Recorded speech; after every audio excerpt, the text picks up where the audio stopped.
Hola, ¿qué tal? Compañeras, compañeros, un gusto volverles a saludar una vez más, nuevamente desde la distancia y bueno, yo espero que se encuentren muy bien, ya iniciando otra semana más del semestre. Cada vez aumenta más la cantidad de trabajo, seguramente la presión y espero que con ello el compromiso de su parte. Eh, el día de hoy vamos a platicar sobre una temática que nos señala el plan de estudios y que es importante para nuestro nivel. De hecho, es indispensable para el desarrollo profesional del arquitecto y el cual no es desconocido para ustedes, que es el programa arquitectónico. Es importante señalar que uno de los puntos importantes a desarrollar en este semestre es el tema de la metodología, el proceso de diseño, y el programa arquitectónico guarda una vital importancia. Hay diferentes formas o formatos, mejor dicho, para presentar el programa arquitectónico, y de entrada lo que yo les pido es que dejemos de pensar que el programa arquitectónico solo es una tabla enorme con un montón de requisitos y números. Sí, eso es la síntesis del programa arquitectónico, pero hay elementos previos que nos ayudan a ir formulando paso a paso la comprensión de la problemática y su interpretación, la interpretación de la misma mediante la solución de satisfactores espaciales. Eso es lo importante. Hay que prever.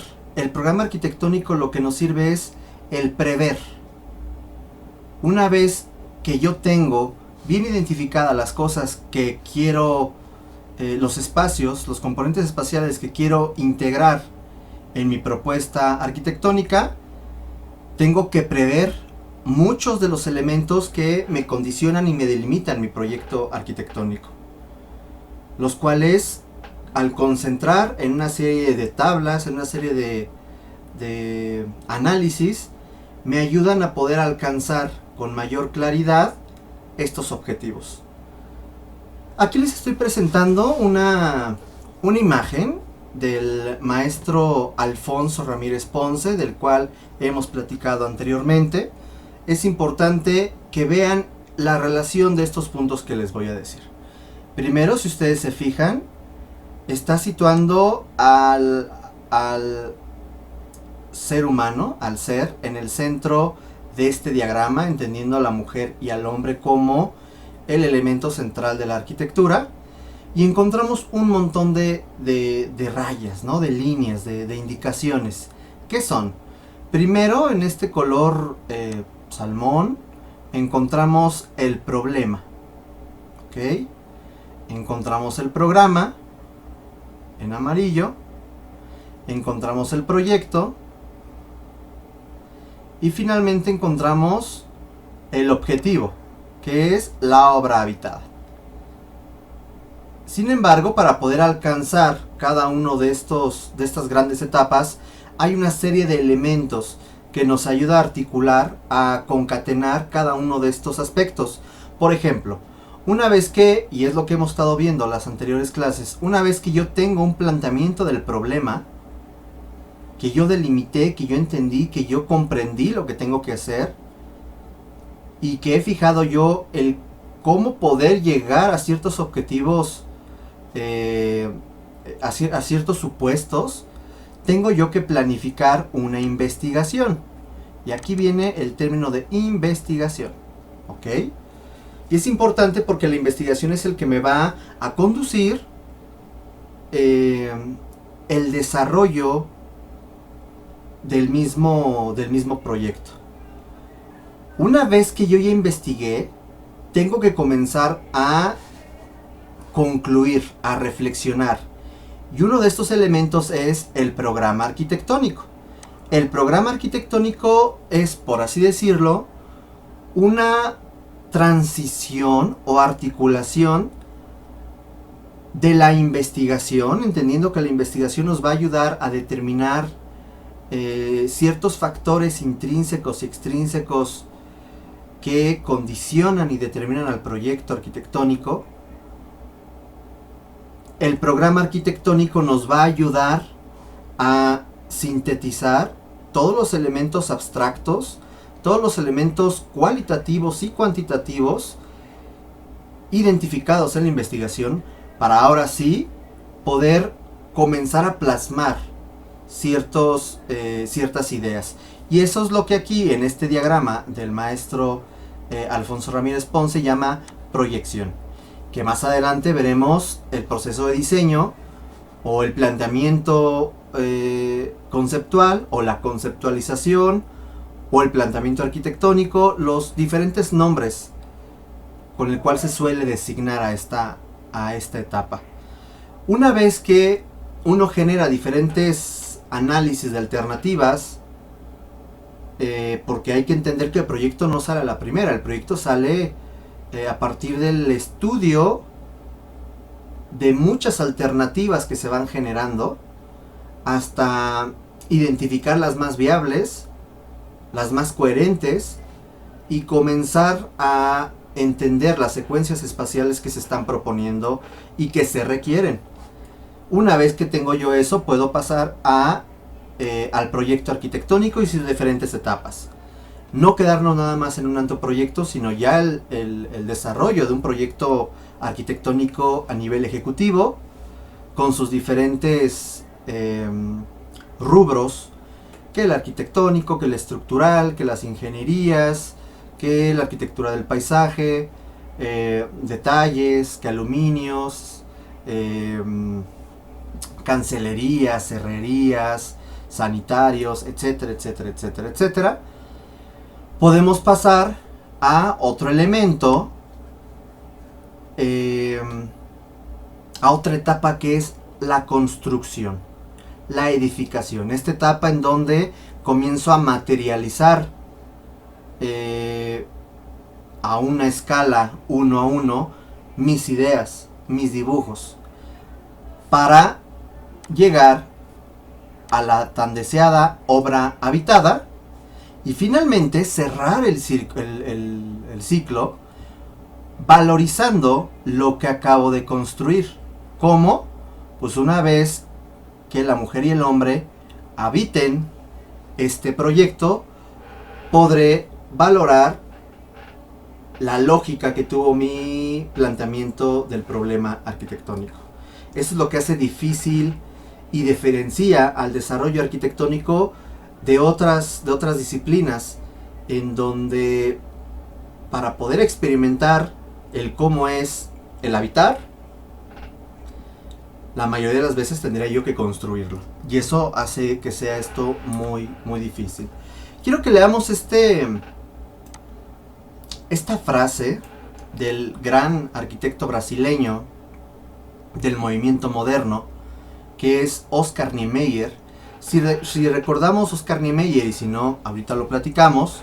Oscar Niemeyer fue uno de los grandes arquitectos latinoamericanos cuya obra arquitectónica rebasó fronteras, en donde el mismo Mies van der Rohe, el mismo Le Corbusier conocieron y se expresaron sobre algunos de los edificios de Oscar Niemeyer.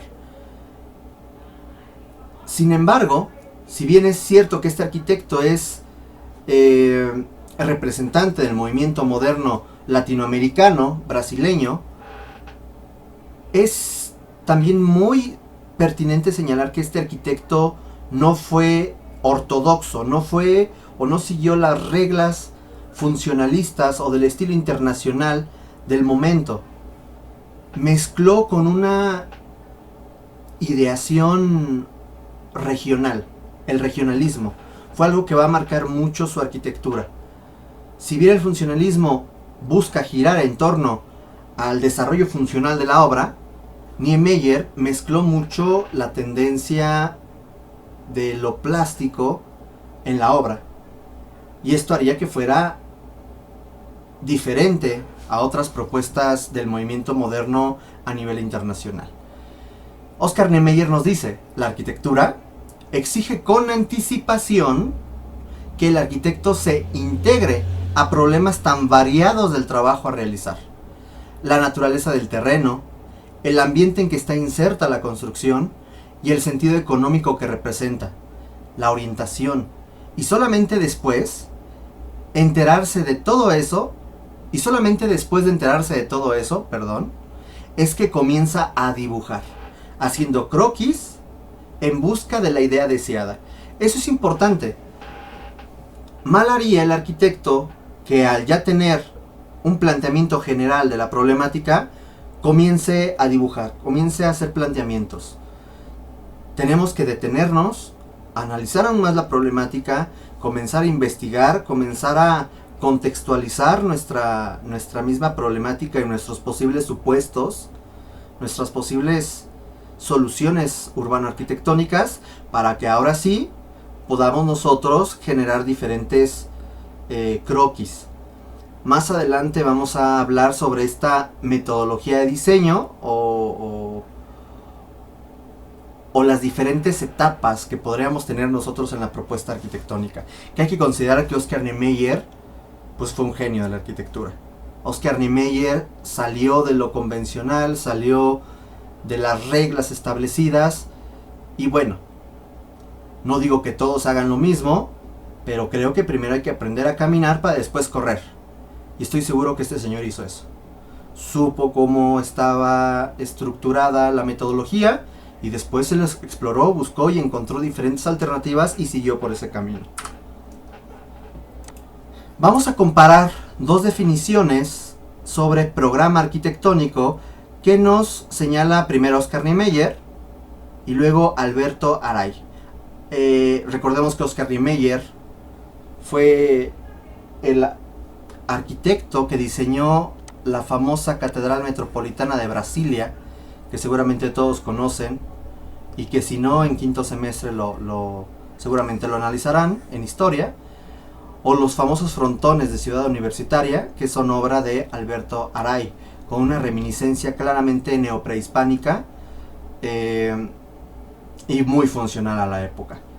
Nos dice Oscar Niemeyer sobre el programa arquitectónico, nos dice: el programa es el anuncio expresado en conceptos, textos e imágenes de los requisitos a satisfacer por una obra o un proyecto arquitectónico. Mientras que Alberto Aray nos señala que los programas de necesidades son las bases o puntos de partida para el estudio de la distribución arquitectónica. De alguna forma los dos conceptos coinciden en la importancia dentro del proceso arquitectónico. Y nos hablan de requisitos, de necesidades. Hay que recordar que finalmente nosotros no somos escultores, lo he dicho anteriormente. Somos arquitectos que buscan trabajar con la materia prima, que es el espacio y la espacialidad. Si tengo yo entendimiento del espacio, tengo que entender cómo es que surge la necesidad de estos espacios. Y es así como me atrevo a citar a este esquema del maestro José Villagrán García, padre de la teoría arquitectónica del siglo XX, mexicana, que nos habla que teniendo dos elementos, uno de ellos el fin causal y en otro la materia prima, que son los espacios, si tengo estos dos elementos, puedo entender que el procedimiento específico de transformación, o sea, la modificación que se puede dar entre entender el fin causal, que es el programa arquitectónico, y la materia prima, que son los espacios, darán pie a la forma creada arquitectónica, que posteriormente hablaremos algo de morfología. Por lo tanto, si hablamos ya del objeto materializado, tenemos que tener en cuenta siempre estas dos cosas. Por un lado, el programa arquitectónico, y por otro lado, el espacio como materia prima. Y entendiendo que finalmente el programa arquitectónico es una síntesis de varios análisis en torno a los espacios. Por lo tanto, es vital que nuestro proyecto arquitectónico gire en torno a espacios, y espacios que sean necesarios. No como en la antigüedad, que muchas veces se hacían más espacios por llegar a una composición simétrica, por ejemplo, o por llegar a marcar un estatus de aristocracia, un estatus de alto nivel económico, etcétera, etcétera. La importancia es,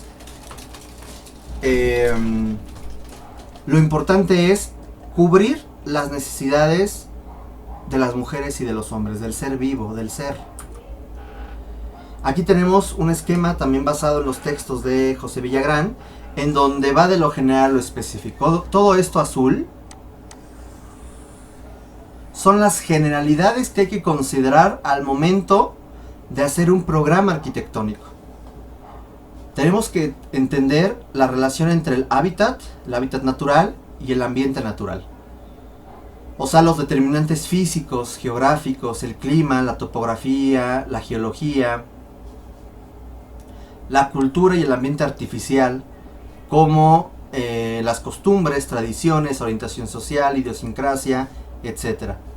La misma habitabilidad, perdón, tuve por aquí un problemita, continúo. La misma idea de la importancia del ser, la mujer y el hombre, entendiendo sus diferentes elementos fisiológicos, biológicos, psicológicos, hasta del espíritu. Por lo tanto, José Villagrán nos habla de 3 grandes rubros en lo genérico, que es la ubicación, el destino, o sea, para quién va a ser, y el aspecto que luego a muchos no les gusta, que es el aspecto económico, para finalmente ir aterrizando hacia lo específico, hacia lo individual. ¿Qué va a ser lo individual? Pues la gente que va a habitar el espacio que se va a proyectar. Por lo tanto, existe una serie de condicionantes y determinantes generales que van a influir de alguna u otra forma en una escala más específica, que es la de los habitantes, la de los habitadores, perdón, de la obra. Vamos a retomar este esquema muy general que tiene que ver con la tríada vitruviana, en donde vemos a la mujer y al hombre en el centro y una serie de elementos que tenemos que tener muy claros. Toda obra arquitectónica debe de cubrir al menos estos 4 rubros, y estos 4 rubros o aspectos tienen dentro una gran variedad de aspectos mucho más puntuales. El primero de ellos son los aspectos funcionales espaciales. El siguiente son los aspectos estructurales constructivos y los aspectos formales expresivos. Siguiendo la expresión de Louis Sullivan, arquitecto de la Escuela de Chicago a finales del siglo XIX, él nos decía que la forma sigue a la función. Ya han escuchado muchas veces ese supuesto. Yo coincido totalmente con ello, ya que es a partir de este individuo, de este ser, que tiene razón de ser los demás elementos, que tiene razón de ser el cómo va a funcionar el esquema que él va a habitar, cómo se va a materializar el envolvente que delimitará los espacios, y cómo será visual, auditivamente, compositivamente, etcétera, estos envolventes y los espacios que se encuentran dentro y fuera de los envolventes. Y finalmente tenemos un cuarto elemento que es muy importante y al cual me refiero con todo esto que es azul, que es el contexto.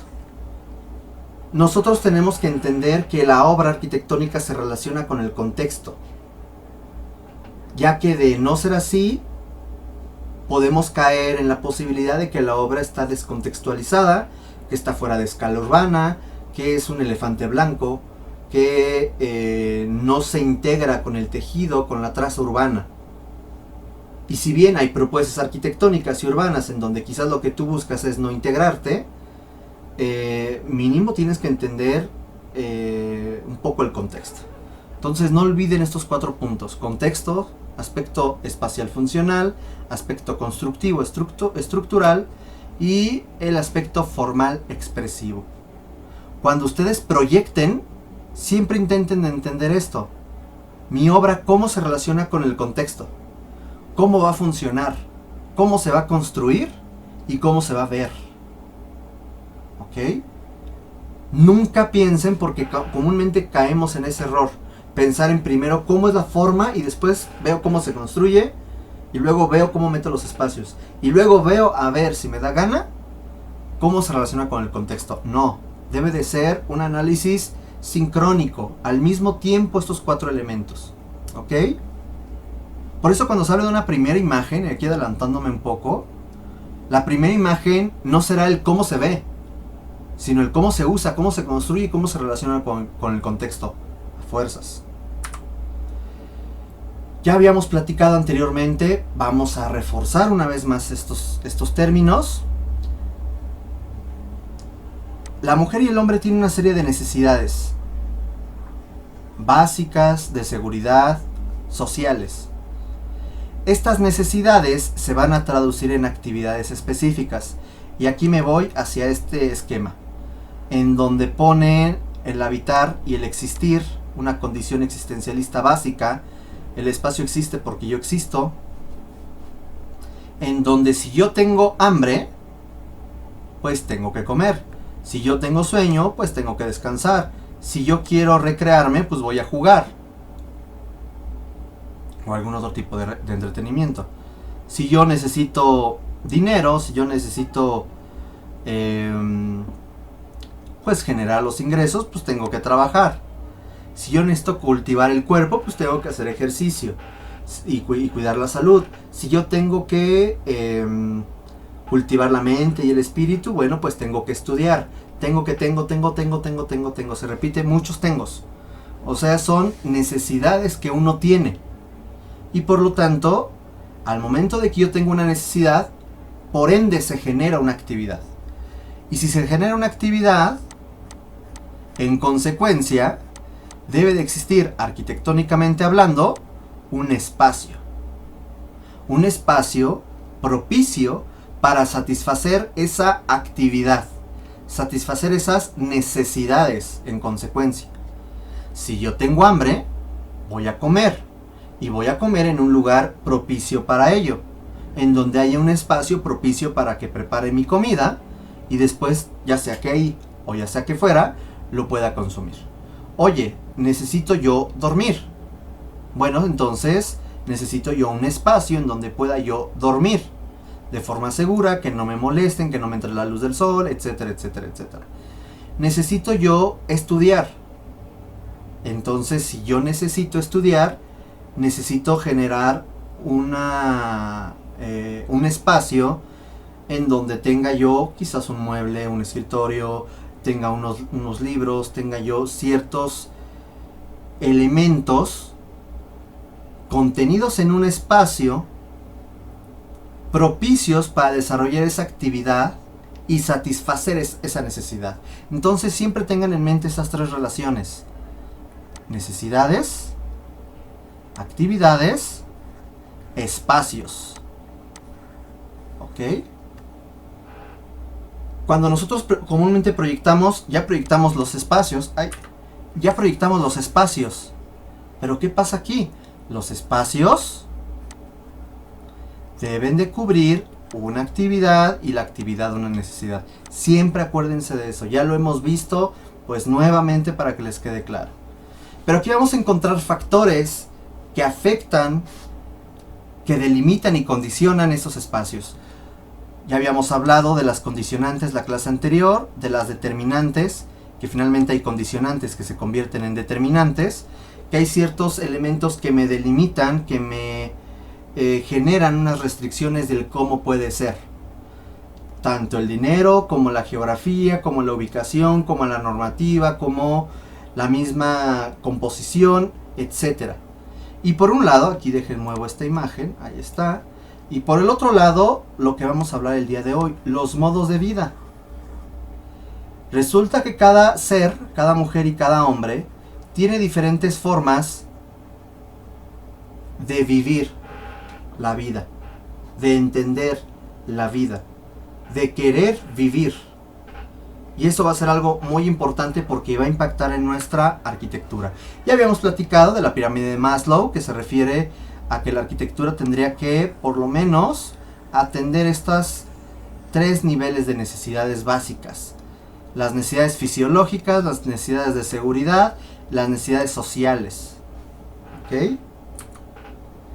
Y es aquí donde tenemos a un arquitecto de nombre Joaquín Arnaud Amo, que él nos señala lo siguiente. Es este señor. Este arquitecto nos dice que los modos de vida, los modos de habitar se dividen en estilos y en formas. Los estilos de vida es como vive una persona, mientras que las formas de vida son las determinantes externas y los grupos sociales que nos condicionan o determinan, vaya, la forma de vida. Aquí vamos a explicar a qué se refiere cada uno. El estilo de vida es algo muy personal. Depende mucho de nuestras necesidades, nuestras actividades, de los valores, de los juicios, de los hábitos que tengamos. Este señor nos señala que hay hábitos que se relacionan mucho con las costumbres, con las actitudes y la postura personal ante el mundo y la sociedad. Y aquí yo pongo a las subculturas, en donde podemos encontrar cómo existen diferentes diferentes estilos de vida, en donde nadie te dice que no te puedas rapar, que no puedas ser un gótico, que no puedas ser un otaku, que no puedas ser un skate, no sé, lo que ustedes quieran. Tú así lo quieres vivir. Si te gusta el merengue, te gusta el cha-cha-cha o te gusta la música barroca, no lo sé. Si te gustan los hombres, si te gustan las mujeres, si te gustan ambos, no lo sé. Si crees en Dios o no crees en Dios, si crees en Buda, si crees en Alá, si crees en... o una piedra, no sé. Si me gusta usar falda, si no me gusta usar falda, si me gusta usar pantalón, si me gusta usar un taparrabos, no lo sé. Eso ya lo determina lo que tú quieres. Si me gusta usar pijama o me gusta dormir desnudo. No hay nada que en lo individual te impida hacer eso. Pero las formas de vida se refieren a metas, sueños y deseos determinados por el tiempo, el espacio y la cultura. Es más, hasta por ciertos elementos del qué dirá la gente. Yo quiero usar un taparrabos y soy feliz usando un taparrabos. Y habrá gente que a lo mejor diga, yo puedo andar en la calle con un taparrabos. Pero la realidad es que los aspectos sociales, normativos, pues van a hacer que no pueda andar en taparrabos. ¿Ok? Yo quiero andar vestido de oso. Bueno, pues puedes andar vestido de oso, ¿no? No hay nada que te diga que no. Ahora, a lo mejor no tienes el dinero para comprarte una botarga de oso. Y eso tiene que ver con las formas de vida. Aquí vamos a dejar esta primera parte del video y en una segunda parte abordamos el complemento de esto. Muchas gracias.